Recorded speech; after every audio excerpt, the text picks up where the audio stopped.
Breasts come in different shapes and sizes, but there's one thing they all have in common. They are unique to humans.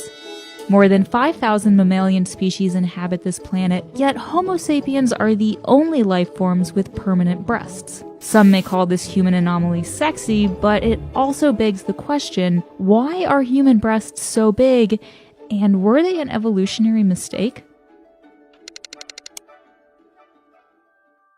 Every other mammal develops temporary breasts during ovulation and or nursing. Basically, their purpose is to produce milk, so once the milk is gone, the breasts disappear. But this isn't the case for female humans whose breasts form during puberty, not pregnancy. So at some point in our evolution, something changed. But what?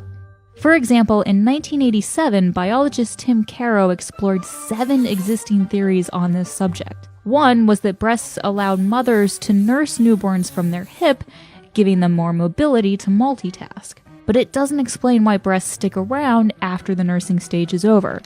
Perhaps the most popular idea was first proposed by Charles Darwin and later explored by zoologist Desmond Morris in his 1967 book The Naked Ape. In it, Morris suggests that breasts evolved as a sex symbol to replace the swelling rear end of other female primates during ovulation. Once our ancestors started walking upright, the sexual organs were no longer as obvious to spot, so males had no way of knowing when a female was sexually mature, and breasts may have formed as a result. This theory would at least explain why women's chests swell during puberty, but it still can't explain why they stick around after menopause.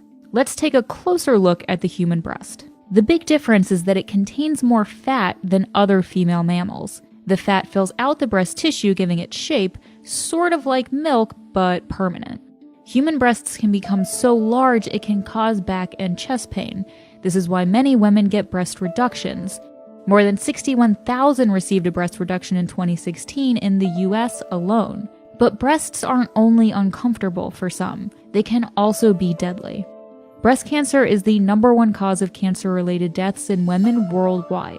It affects roughly 1.5 million women each year, and it killed 570,000 of them in 2015. Yet, as far as scientists can tell, breast cancer is not common among other primates. This could be because the risk of cancer increases with age, and other primates don't live long enough to develop breast cancer. Or perhaps it could have something to do with the permanent breast tissue itself. Cancer is more common in rapidly dividing tissue. Every time cells are born and die, there is an opportunity within this cell cycle to make mistakes in repairing DNA. And essentially, a cell with mistakes can become a cancerous cell. Breast tissue divides at a rapid pace, so there's a greater opportunity to make mistakes. That may explain why removing both breasts reduces a woman's risk of breast cancer by 95%.